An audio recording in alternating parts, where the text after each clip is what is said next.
Shalom, and welcome to another edition of the East Northport Jewish Center Shabbat Supplementary video series. I'm your co-host, Chazan Stephen Wallach, along with Rabbi Ian Silverman. We're here to offer you some Torah and some Tefillah, some music and some words of study with which to enhance your at-home Shabbat experience. Now that we've resumed both Zoom and live Shabbat services, we will no longer be including the Torah and Haftara laning, but we'll still talk about those portions within our video. We will begin today with Sim Shalom, which will be found in the Sim Shalom Shabbat Siddur on page 120. Sim Shalom, Sim Shalom ba'olam tova bracha. Sim Shalom tova bracha. Chen v'chesed v'rachamim aleinu v'al kol Yisrael amecha. Barucheinu avinu kulanu ki echad bior panecha. Sim Shalom, Sim Shalom b'olam tova bracha. Sim Shalom tova bracha. Kiv your panecha natata lanu Adonai Eloheinu Torah chayim v'ahavat chesed v'takal bracha rachamim v'chayim v'shalom. Sim Shalom, Sim Shalom ba'olam tova bracha. Sim Shalom tova bracha. V'tov b'necha levarech et amnecha Yisrael b'chol leit u'b'chol sha'a b'shlomecha. Sim Shalom, Sim Shalom b'olam tova bracha.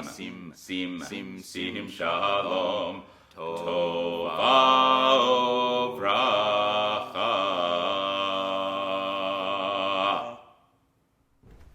Shabbat Shalom, and very well done, Chazan. Beautiful Sim Shalom. Introducing the Matot-Masei, a double parashiyot, which ends the book of Numbers.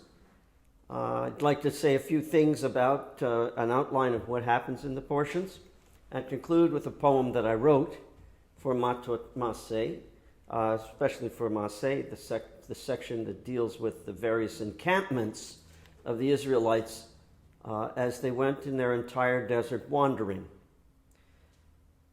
The first thing that happens with Matot-Masei, almost jarringly new, sort of out of context, is the making of vows, the discussion of which vows can be annulled and in what amount of time.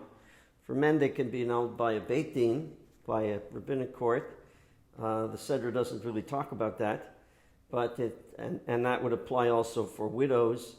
The Sedra really deals mainly with women that are attached to either their fathers in their youth or until they are married, and to their husbands. And in that regard, the patriarchal law of the time was that the men had the opportunity, if they wished to annul that vow, an oath taken to do something or not to do something, that they could do so within the period of time of the day, and at the end of the day they could not do it.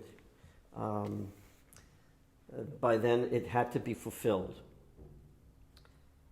There's also discussion of the war with the Midianites, the portion of the land with the 12 tribes, and also the discussion of the 3 tribes, or 2.5 tribes that would inherit, Gad and Reuven and half of the tribe of Manasseh, that would inherit the land on the east side. Actually, they approached Moshe here and make that proposal. They, in fact, are, Moshe is suspicious of the fact that when the time comes to invade the land, they may be a force that keeps the people from, in a sense of paralysis. so as not to invade the land, but they do promise and make an oath, speaking of oaths, that when the time comes for the invasion of the land on the west side of the Jordan into the land of Canaan, that indeed they will lead and be in the vanguard of that conquest. That in fact comes to be. They fulfilled their vow in the book of Joshua. The next Sedra has to do with the stations, 42 stations that the Israelites encamped in the time of the desert wandering. And this really concludes our special sections that we read for the book of Numbers. And of course, traditionally, were we to have read the entire three triennial, the full Sedra, we would say Chazak, Chazak, V'nid Chazek. The general counsel for triennial readings is that is not done until the third triennial reading. But we should all be strengthened as we conclude one Chumash and make our way towards the next one, the book of Devarim, this coming Shabbat. Here's a poem that I wrote about the stations and the encampments during the desert wandering. Station to station our ancestors went as their enslavement unraveled. From Ramses to Sukkot at Eitan, time spent before to Pichurot they traveled. From Migdal and then to Marah, and from Marah to Elim. It was there they found palms and wells, hurrah! That oasis seemed like a dream. From there they moved on to the Sea of Reeds, and from there to the desert of Zin. The journey from Dafka to Elosh, it leads to Rephidim, the Sinai desert therein. Some of those stations brought them relief, some brought them sin and remorse. Some filled them with faith and belief, and some they searched for recourse. That's just the beginning of 42 stations. There were points that were low ones and high. It took 40 years and infinite patience for the entry time to be nigh. Perhaps with us there are scores of stations. As time weaves its way through each life, there are periods of riches, there are periods of rations, stations of joy and of strife. We never know what life and time bring. It can bring such misfortune and trial. It can take away the song that birds sing as we travel tough mile after mile. Our hope is that through the thin and the thick, that when misfortunes our joy interrupt, that like the Hebrews we will be quick to continue moving steadily up. In our calendar now of 3 weeks, we dwell on collective sadness. Our sages of hate and idolatry speak, fueling destruction and madness. But at the end, there's a rainbow of sorts at Shabbat Nachamu. God forgives us in spite of our warts and declares his love anew. May the stations of life from childhood to old age be filled with their share of gladness. But let's not stop learning as we turn each page to grow and get stronger from sadness.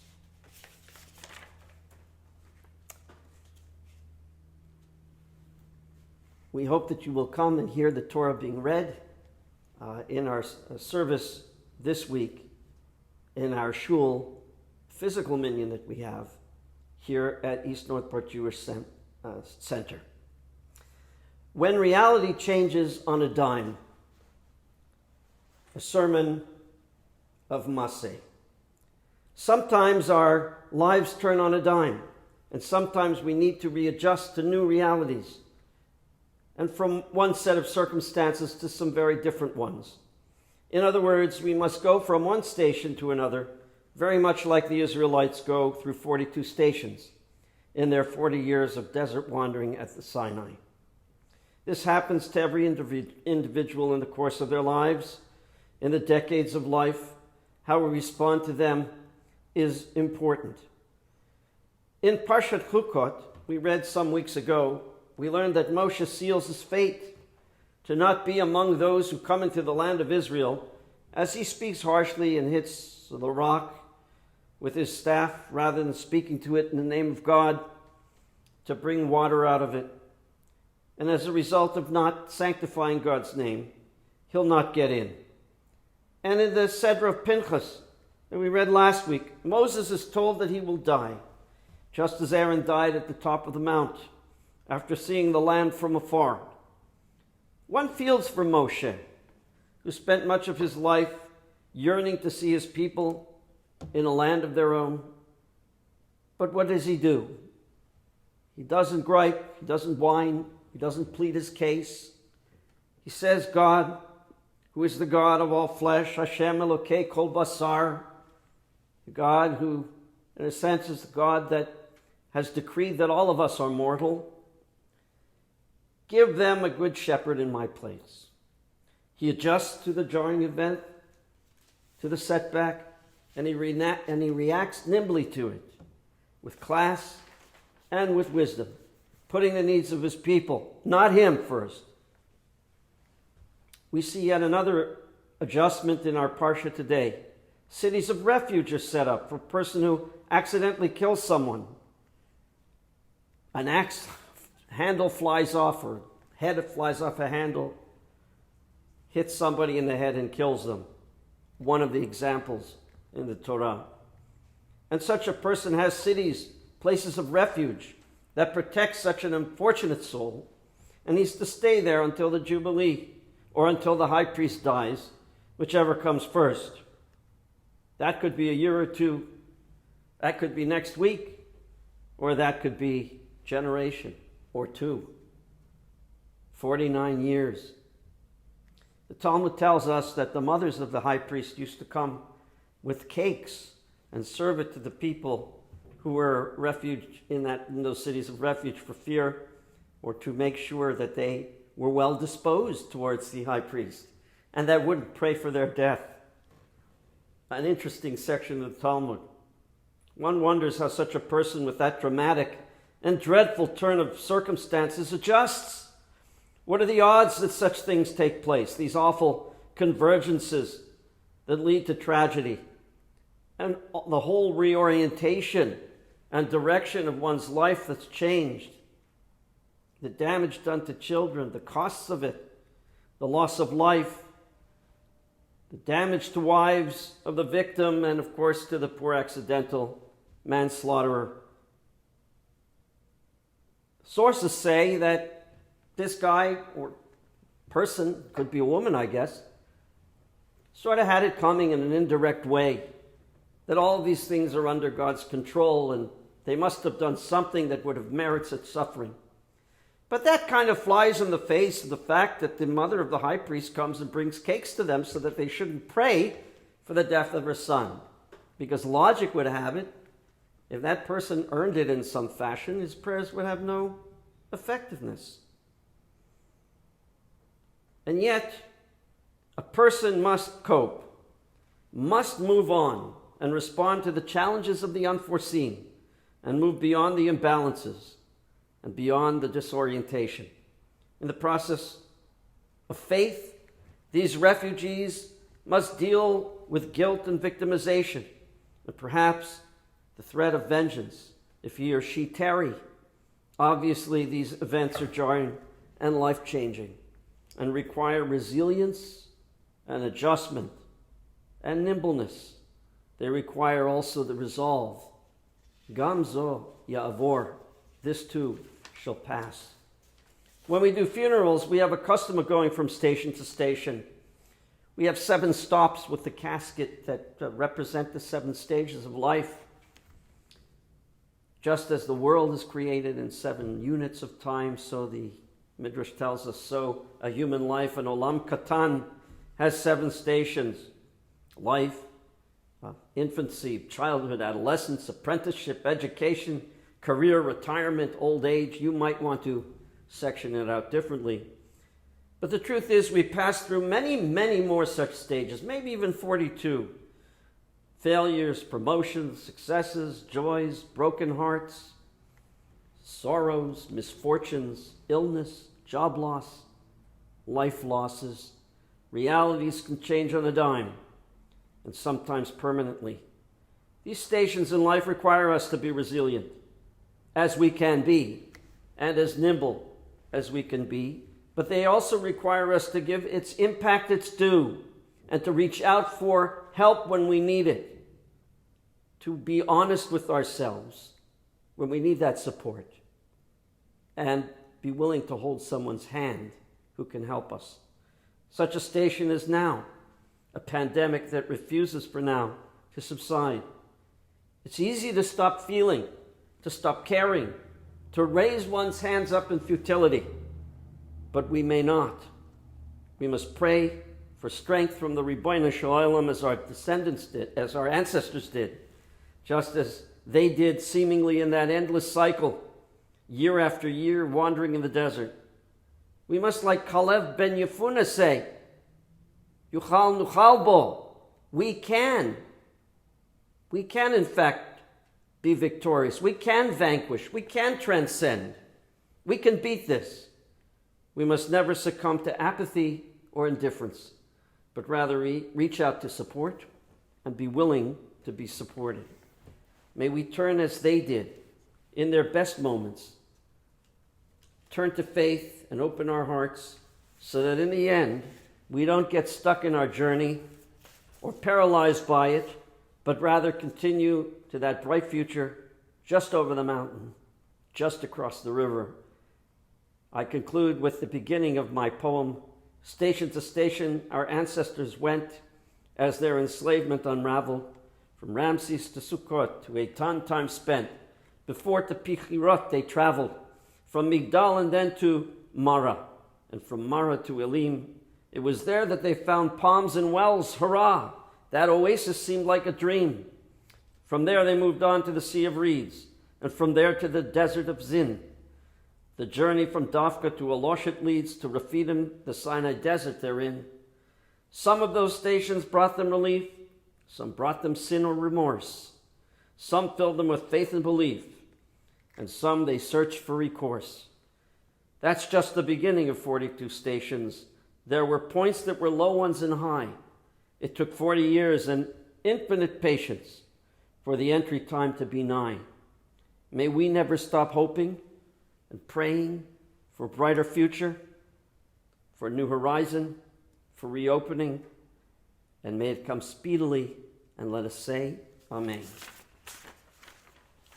At this time, I would like to call on my friend and colleague, Chazan Walvik, to give some comments on our Haftara from the second chapter of Yirmiyahu, Jeremiah, and to give us our concluding prayers.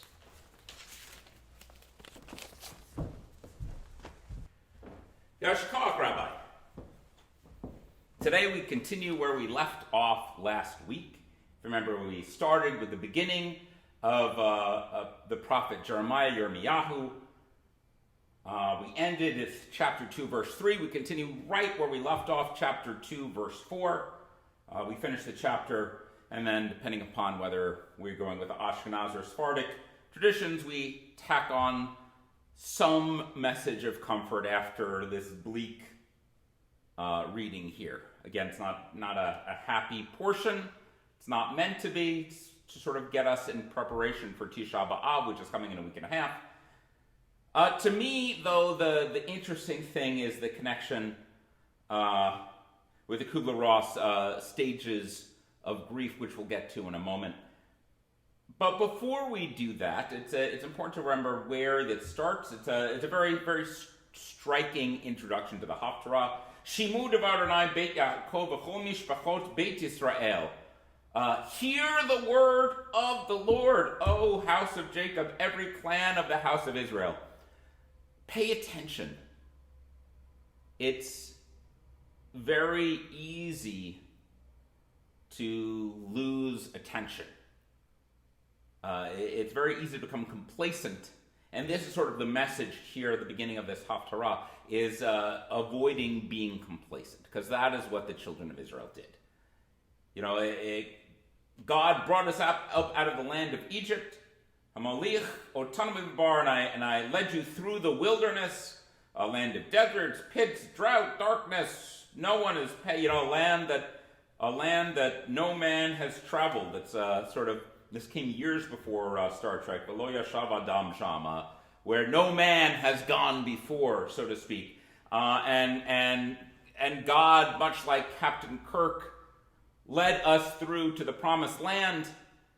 I'm not quite sure where that metaphor is going, but it doesn't matter. The point is, God brought us to the land of Yisrael to enjoy the land and not have to worry about where your food is going to come, because you have farms that are very bountiful and productive, and the people became complacent. And that is the message here that Jeremiah starts with, is that, once you're successful, it's very easy to ignore all the people and the things that got you to where you are. In this case, God's self. That God brought you to this land and God set you up in this place. And it's very easy to say, well, I'm successful because I did a good thing. I worked hard. It's easy for us to take responsibility for our successes when it is easy to blame others for our failures. And that is sort of the first important message of this Haftara, is always remember where your blessings came from. Because when you are grateful and you're aware of how you accomplished what you accomplished and all the people and the events that led to your successes, you remain humble. You remain focused on how you got there. When you let that all go and you become complacent, that's when the trouble begins, and that is what happens in this Haftara. And God accuses the children of Israel of failing, of turning to idolatry. God complains, what did I do to you? Why have you done this to me? But now, this is the interesting part, is here, once Israel faces this accusation, the 5 steps of grief occur. If you remember, there's denial, there's anger, there's depression, there's bargaining, and then there's acceptance. And that is what's happening here. So it says, Ki me'olam shavarti ulech nitakti mosorotayech vatomri lo evor. Long ago you broke your yoke, tore off your yoke bands, and said, I will not work. And obviously work is referring to avodah, to God, worship of God. The people had become successful farmers, and they felt they didn't need God anymore. They didn't, they succeeded on their own, and so they turned to idolatry like the people around them. And Jeremiah challenges them. Jeremiah says, you forsake the Lord your God. You don't have awe for me. And so we start with denial. If tomri lo nitmeti. How can you say, I am not defiled? That's the first reaction of the people of Israel. I didn't do anything wrong. I've not gone after the Baalim. And Jeremiah's response is, look at your deeds in the valley. Consider what it is you actually did. You can't deny your actions. And this leads to anger and depression. It says, V'tomri no ash lo ki ahavti zarim v'acherechem melech. It's no use.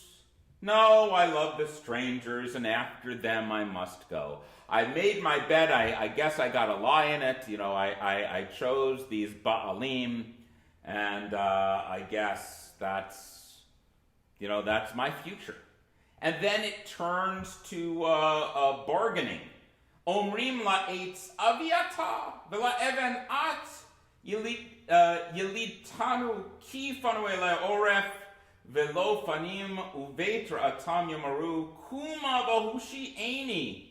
They said to the wood, the wooden gods, you are my father. To the stone ones, you gave birth to me. While to me, to God, they turn their backs and not their faces. But in their hour of calamity they cry, arise and save us. Please, God, save us from this terrible calamity that's going to happen.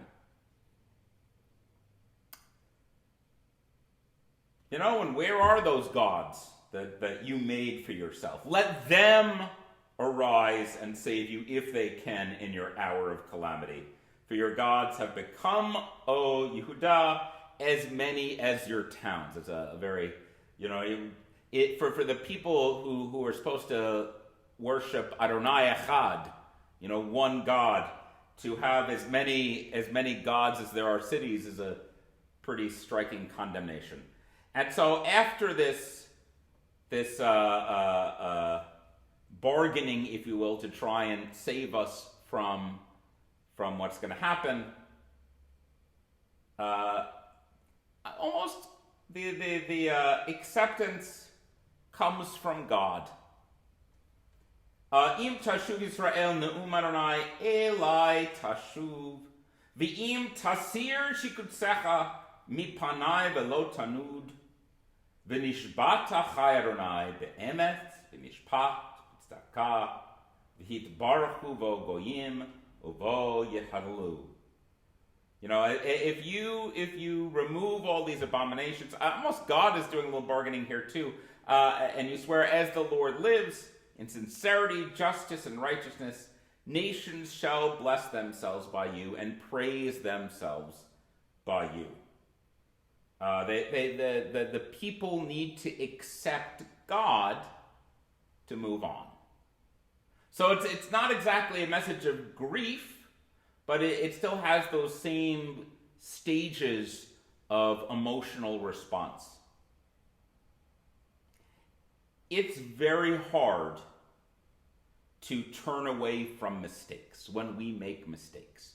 The first reaction is always to deny that we've made those mistakes, to get angry about them, maybe depressed, maybe we try and bargain our way out of it.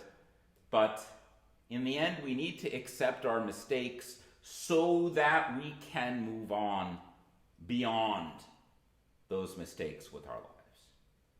And that acceptance does not come easily. As we will see next week in the final Haftara before Tisha B'Av, when we go to Isaiah, Yeshayahu, and it's not fun. But the less we are complacent about the blessings that we already have, and the more we're willing to look upon ourselves and our actions, the less chance we have of falling into the trap of the people of Israel, and hopefully we will not have that kind of problem.